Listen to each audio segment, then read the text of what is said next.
Welcome back to the Unlimited Range podcast. This is episode number 17. I'm Jack Engelman here with my partner, the Hall of Famer, Dean Engelman. How Hey, are things going? things are going great, Jack. Do you know what that's do you know what that's in reference to? It sounds like an Aikman and Yeah, what's yeah. whatever. I kind of just realized that Joe Buck loves that line, calling his partner the Hall of Famer. He does. Anytime he wants to lean on him for something to say, he makes sure to wedge that in there. So I thought that'd be good for our little intro. Oh, sure. Why not? So before we jump into what we got for today, do you have any tidbits from the last week or anything you want to share with the crew? Now that Well, I we're on didn't have a lot of YouTube. time to watch football this weekend. I was out battling, Hurricane Helene. Thankfully, not Nashville, North Carolina, but in Franklin, Tennessee. We're at a music festival. I had all kinds of great music there, and we enjoyed it. But we did get very wet, and I didn't watch a lot of football. Although some of the games I watched had some crazy endings. Miami, still not sure about that one. Yeah, that was wild.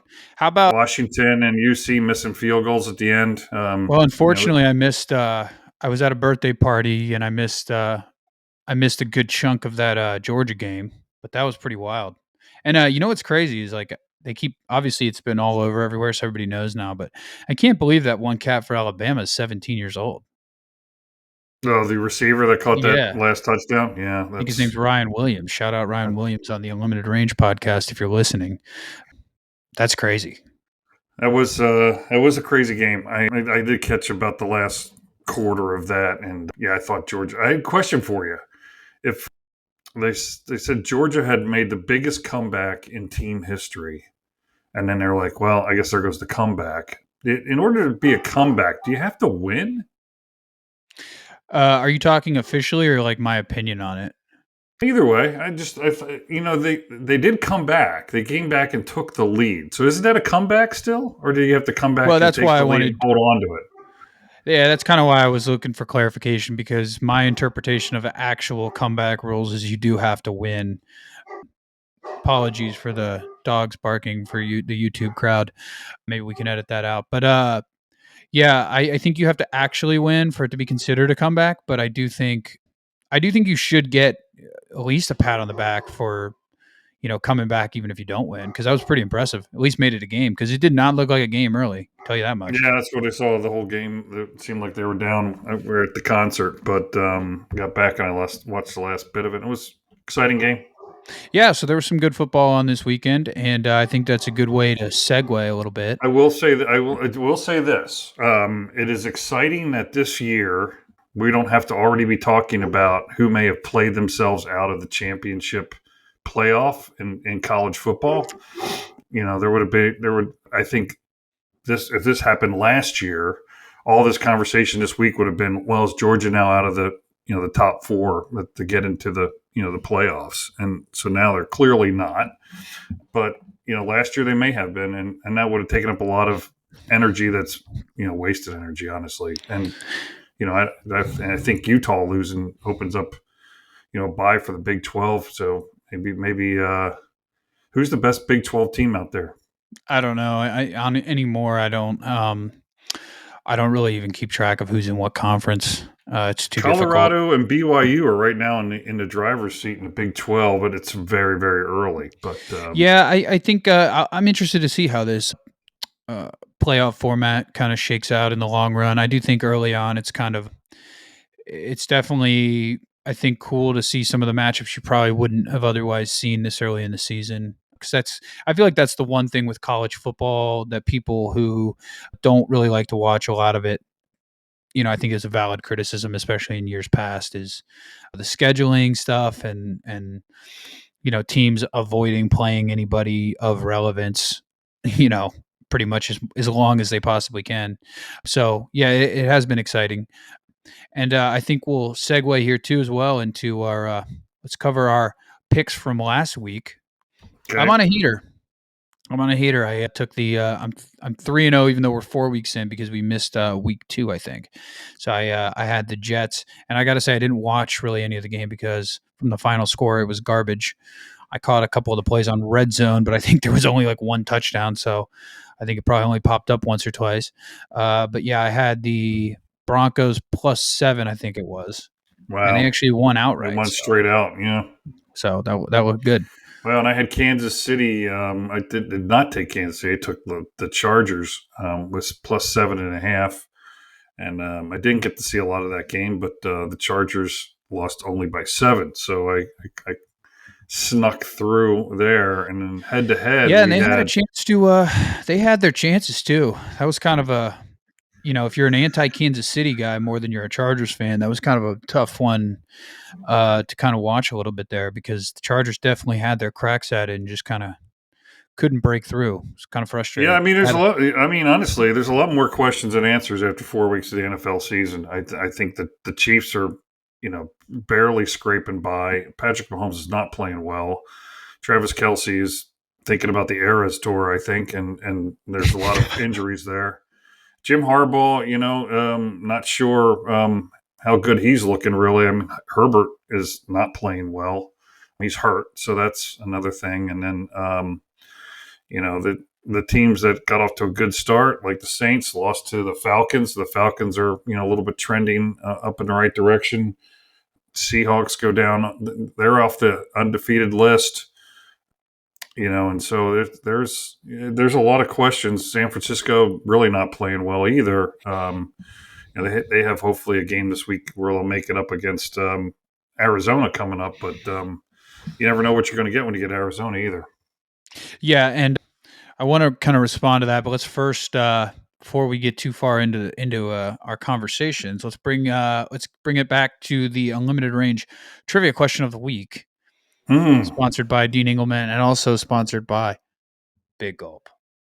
And I just want to quickly mention as well that Big Gulp or the Speedway sells these humongous deals here for only $6.99, 52 ounces. And then I Wow. don't know if it's actually the letter of the law, but they let me fill that up with my Diet Mountain Dew every time that I go in. So it's a pretty good deal. Is it Trivia for question free? of the week sponsor. Is it a free refill? I don't know if it is or not, but they let me do it for free. Wow. So, unlimited range trivia question of the week brought to you by Big Gulp. Big gulp. So yeah, your mom and I went to Gus's Fried Chicken today. They just opened up a place here in Nashville. I don't know if for our viewers that don't live here in Tennessee, fried chicken is a big delicacy here in the volunteer state, and Nashville it's hot chicken, and famous chicken in Memphis is Gus's Fried Chicken, and they opened their first outlet here in Nashville. I will say, if you're in Nashville and visit the Gus's in East Nashville, it's a props to them. They excellent chicken, excellent service, friendly service was great. But Give them the their trivia props. question this week is based on Memphis, Tennessee, and what hotel chain started in with its first unit in Memphis, Tennessee. What hotel chain started with its first unit in Memphis, Tennessee? I'm not going to get that one. All right. But, You yeah, that probably is have some definitely a good guesses. question. I think, so if you're listening now, stay tuned to the end of our video here on YouTube. And, I guess on YouTube, you can probably, if you're watching this later, fast forward, but, you don't have to. You can definitely stick around. So we'll answer that one at the end of the show. What hotel chain was started? A popular hotel chain, I'm assuming, was It was started in, popular. Popular. You've heard of it. okay, Yes. household name hotel chain started up in Memphis, Tennessee. So that's a good one there. Yeah, so we're kind of talking football, and I think to go back to your original question there before we did Dean's trivia of the week, I think it's I although some of the games are less entertaining, I actually, or I mean, I don't mean less entertaining. I mean, although there's lower scores and kind of lower output from quarterbacks and things of that nature, I think it is kind of cool. I think for a while there, when you just had this offensive explosion, although the highlight plays and different stuff like that is exciting for sure. I kind of like this almost regression to the mean where defenses are more impactful. I think it's gonna. You've seen with the Miami, like Miami's had a lot of trouble because they were getting away with a lot of that cheat motion stuff last year, where guys are moving and going towards the line of scrimmage, and they've gotten flagged, I think, more than anybody on procedural penalties and things of that nature. I think it is kind of cool to see defenses have an impact. I think it's cool to I think the quarterback position, I wouldn't say these guys randomly just regressed in a lot of cases. I think they're just defenses are learning to keep up with some of this stuff. And I'm no film all 22 breakdown guy, but I think that's kind of cool. Yeah, I mean, I think this could be a year you see, a defensive oriented team, make a strong play into the playoffs, and it could win the whole thing. I think the last couple of years has been on offense. I guess I'm looking for the team or teams that we think is really coming out of the first quarter of the season, looking really strong. And I guess you've got the Lions and the Vikings and maybe the Buccaneers.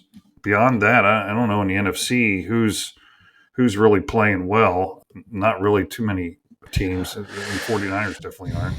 And then on the other side, Kansas City's there, but again, they've got a lot of injuries, and a lot of questions, and they're and so and Patrick Mahomes is not playing well, and the I think Bills this just year has just caused us lost to it. kind of.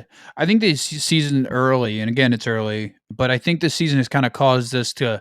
I, I think you're really starting to see a trend that's been in play now for a few years. Like when you had that offensive boom, that started a few years prior to the production, when I think you started to see almost like in the draft and in acquisitions and things of that nature, you started to see a really heavy reliance on like weapons and that sort of thing. And then now I think you're starting to see where to combat that, teams are drafting for the last several years, spending a lot of capital on the opposite guys that can rush the passer.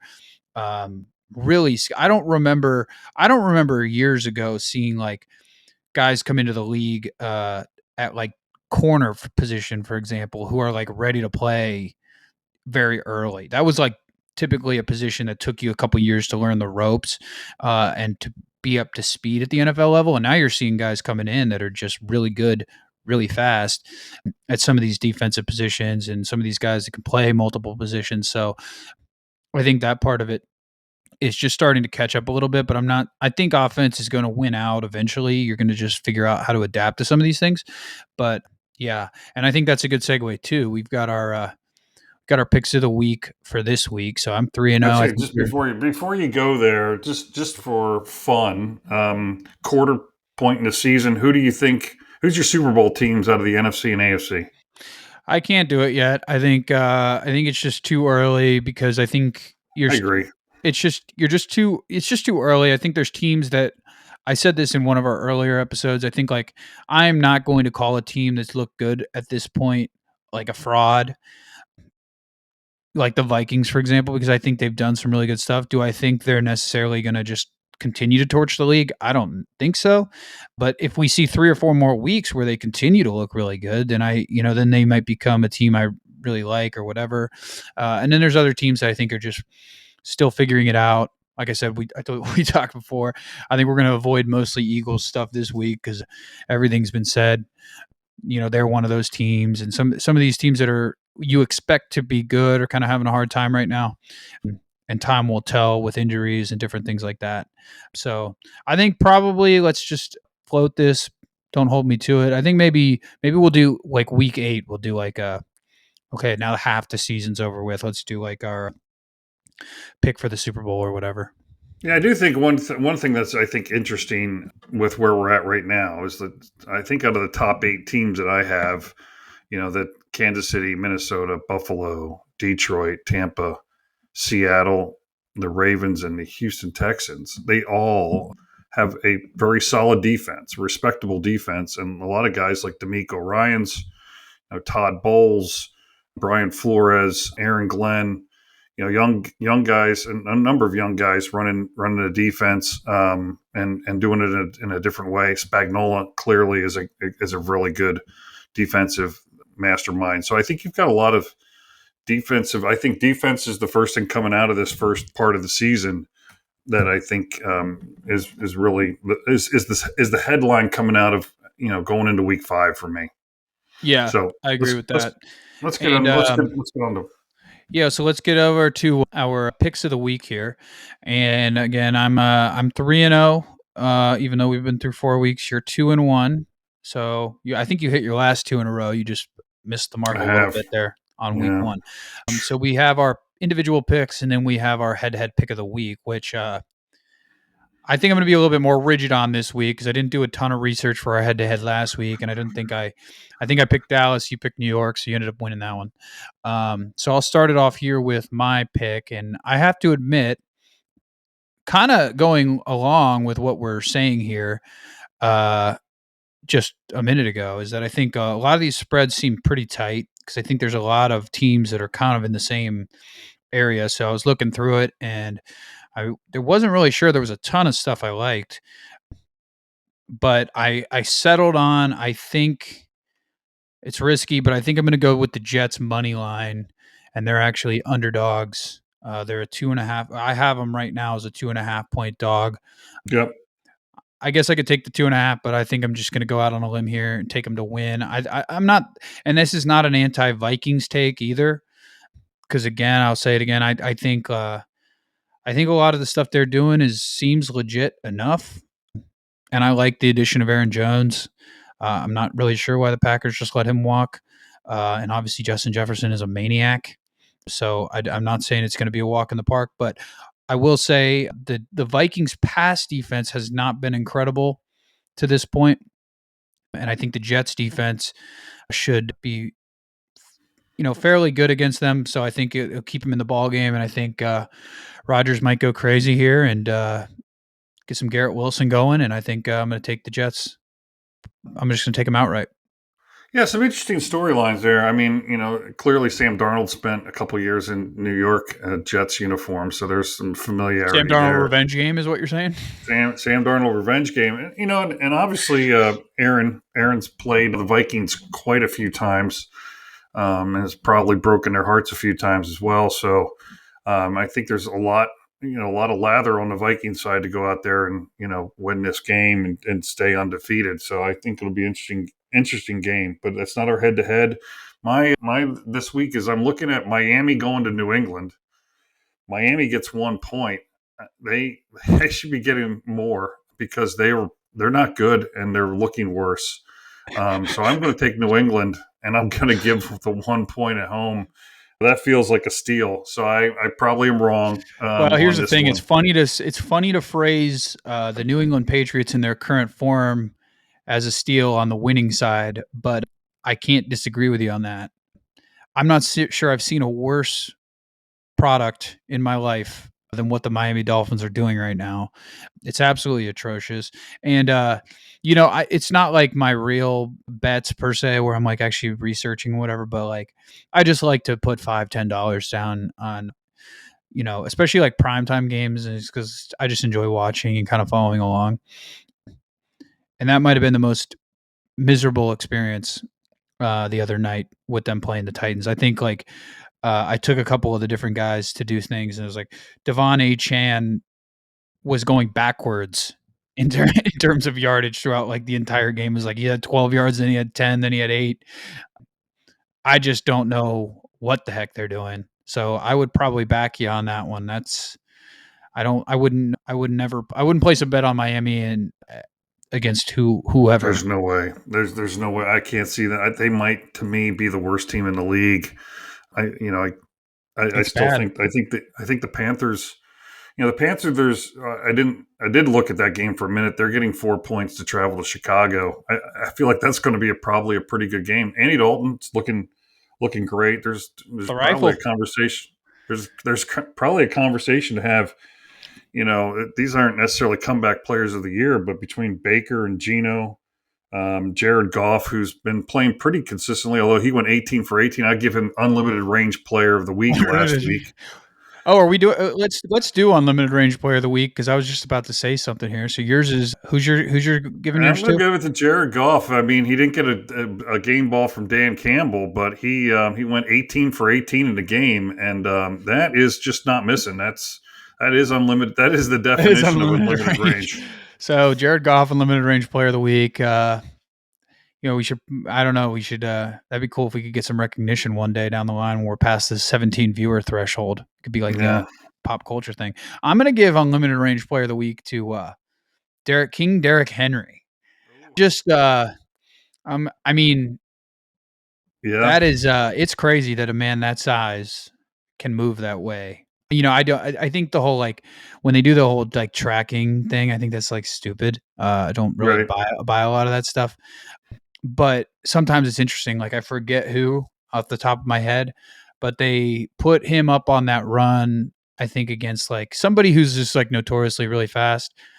I forget which guy it was, but somebody who's like known as a speedster, and it was like he was like off by like point 0.2 miles per hour or something like that. When you because like when you see that on TV, you don't think that much of it, but like when you see a guy that big, just like on that first run of the game where he just took off through that hole, and like two guys, you like as soon as he took off, you're like, oh, they're gonna run him down, and then he just hits like this. He just hits like this second gear where like if you don't get him in the first 4 or 5 yards, you're not getting him, and it's just crazy. So Yeah, I unlimited range think player. that's yeah. I mean, I think for me, the Ravens got off to a really miserable start, but I do think the last two games, if I'm a Ravens fan, I'm feeling really good. So yeah, and then you got Dalton, and you got playing really well, and then Carr down in New Orleans. They're all having really good seasons. It kind of turns the whole GM thing on its head. What do you want to do about a quarterback? But in our head-to-head matchup, I think we're going to look at Dallas and Pittsburgh. Dallas going to Pittsburgh. Dallas getting 2.5 points, so it's basically negating home field advantage. I think you said you were interested in the Cowboys there. I'm happy to take the Yeah, Steelers. yeah. I would love to be getting 3 instead of 2.5. I guess I could shop the lines a little bit and see if there's anywhere I can see if there's anywhere If I you can get get. three, I'll live by it. But we'll go with 2.5 because that's what I'm seeing. This one's more of a gut feeling thing than any evidence because similar to what we're talking about with these different conversations, there's not a lot I love based on what Dallas is doing right now. But I think their back's up against the wall. I still don't. I'll say this. It's going to kind of sound contradictory because I think Justin Fields. I'm still. I wouldn't call myself a defender. Or I'm not a foot in any camp, but I do think Justin Fields has the ability to develop into a quarterback that's at least useful in some capacity. But I do think that they're still limited in some ways. I think if Dallas can kind of correct some of the defensive stuff, I do think they got a little bit. I think Dallas got rolling a little bit against the Giants offensively, and I think it would have been even more production had they not had their defense been able to get off the field because New York just kind of controlled the time of possession. Like I think it was like the second quarter, New York went on like an 11-minute drive or something. So I think if Dallas can focus on some of that, and the Steelers are an offense to do it against, I think get off the field. I think will get humming on offense, and I think they can do that plus 2.5. All What's right. your argument for the So, Steelers there? I just think, I do like what I just think Justin Fields and Mike Tomlin is a really good combination. I thought that when they traded for him, I would have loved to see the Eagles trade for him versus Kenny Pickett because I don't really understand any love for Kenny Pickett. So I do understand it for Justin Fields. I mean, to me, he's maybe a poor man's Lamar Jackson, but I think he can do what he needs to do and he's been successful at multiple levels of, Is of Kenny football. Pickett the limited range player of the week? He is very limited. It's He's I limited don't range. know. It's Yeah, I know we said we don't really want to be like a negative platform, so we won't clown on people. But Kenny Pickett might be candidate for limited range, even though he hasn't done anything this year, so we don't have anything to go off of. no. Although it doesn't seem like anybody's been really hammering the phone lines to Philly to get a Get him. replacement for their quarterback as pulling Kenny. So I don't think because I think the Eagles would be willing to trade him and get some draft capital back. But anyway, Let's that's do. so I think Let's segue into this. I prepared a question and answer. So I opened it up. I opened up. Speaking of phone lines, I opened up the phone lines, and I went externally to a friend of the show, Lynn Engelman, and she submitted her viewer question of the week, which I think we'll probably start to institute. And she wanted our feedback on this. So Lynn Engelman submits her question saying, "What do the unlimited range guys think wives, or I guess this could extend to partners of any capacity, that don't like to watch football Thursday, Saturday, Sunday, and Monday? What do those people do?" wow, that's It's a I'm tough not question really. for you. It is a tough question. I mean, for this weekend, I could tell you that we went to the opera on Thursday night, which was fun. We had a great time. I enjoy the opera, and we were at a music festival Saturday and Sunday. But there's no way to get your other spouse off the couch. I'm not sure. Maybe there's some games or something you can play on the tabletop there, or I'm not sure. Make a puzzle. What else you can do while watching? Because I'm not sure you can realistically get the other person away from the, Are you the calling it the television. unlimited range relationship deal breaker potentially? Man, I don't know about that. That seems like a lot of words. But I will tell you this: I was at the music festival. I was watching television during that, and actually, what I was watching was the President's Cup. I watched a bit of that, Yeah. and it was actually really good. It was very entertaining. A lot of the international players were playing out of their minds, especially the Kim boys from over there. Well, I'm not sure what country they're from, but they were really. I'm sure that's probably not the right way to say that, but they were really playing well. It was fun. It was fun, entertaining television to watch. I didn't really have football on too much while I was at the music fest. So, do you have a Yeah. good answer for a partner whose other second half is busy watching Well, football I all think week? here's the thing. I think it depends the context. I think it depends how important it is to said person. I think, if you're with somebody that can negotiate a little bit, if you're with somebody that, they like to watch on Sunday, but you can talk them out of, Thursday night football if their team's not playing, or, hey, you can watch on Saturday, but you can watch this one game. I think if you're really with someone like myself that is going to be watching Thursday, Saturday, Sunday, Monday, I think that's a tough one. I don't know if I would say, because I'm certainly not a licensed counselor. I don't know if I can say like you shouldn't be with that person per se, but I do know like in our family, it works pretty well. I think because mom watches a good chunk of the games, and I think she genuinely enjoys it. Shout out to Maggie, sister. Don't know if we've mentioned her on the podcast. She loves to play football or watch football. Although her fantasy team, she's in a league. Apparently, Maggie's weighing down the girls' fantasy league that she's in with Natalie. Uh, Louisville Well, Sluggers. Shout out Louisville Sluggers is her team name, and it sounds like she's having a rough season. she, the whole the 49ers screwed a lot of people with Christian McCaffrey in the way they handled that injury. So, including both your brother and sister in fantasy football. And then I think she took Garrett Wilson and Sam Laporta, who's Oh, yeah, the really, Laporta pick. yeah, it's really, Yeah, I can't say that's a he's not bad pick at there. the time, but when you double up on McCaffrey and Laporta, that's going to be tough. It's a So lot yeah, to so I think overcome. so I think the context matters. I mean, I don't know if you can get over the hurdle of somebody who wants to consume as much action as possible essentially Thursday through Monday, and you just have no interest at all. What I, So yeah, Yeah, I'm sorry. What I would say is, if you're with a partner who doesn't really enjoy it that much, and they're you know giving of their time freely, and the game ends up either being just a dud matchup, which this Thursday nights is not. I think it's New Orleans and Tampa, so that's a good. But let's just say it gets out of hand pretty early on, or somebody just starts rolling on it, it may be like, hey, you want to watch something else or something? They'll I offer think there's offer to change the channel on occasion.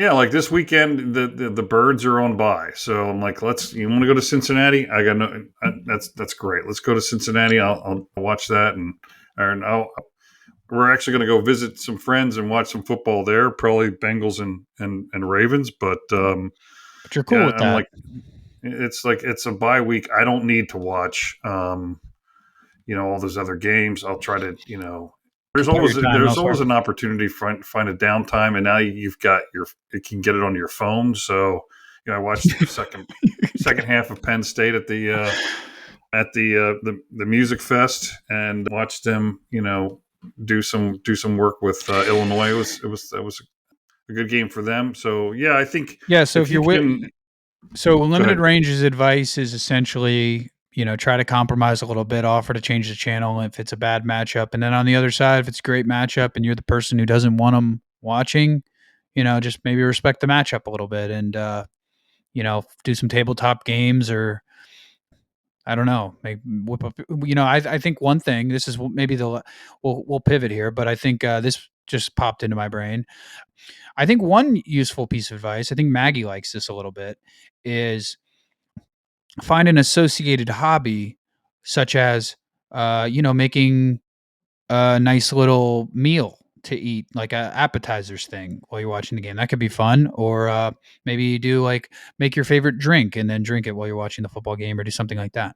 So yeah, we don't have. I don't think we have great advice on this topic, but it's something. No, I think where you can jump in on your spouse or partner's something you wouldn't necessarily jump in on and join them to do would always be a nice opportunity If to you can't get you out know of it, get into it. kind of balance things. Yeah, that is one of my favorite sayings. Did you Of make that up, or does that come from somewhere? No, you know what? Actually, and I can't remember the name of the organization. There's probably a trivia question there, but I think it's when they take troubled teens or whatever, and they would put them out in the wilderness. They take them out there and they make them work together and do things that were constructive instead of using their time for more destructive behaviors. And if they would complain about it, I think that they would tell them, like, if you can't get out of it, you got to get into it. That's the strangest origin of saying that. Maybe for next Yeah, let's get show, into that. Yeah. I'll look that up. But it is really good advice. Like, there's times in your life you just and I struggled this weekend after we were on like our 12th hour of rain outside. It's like, this is just not fun.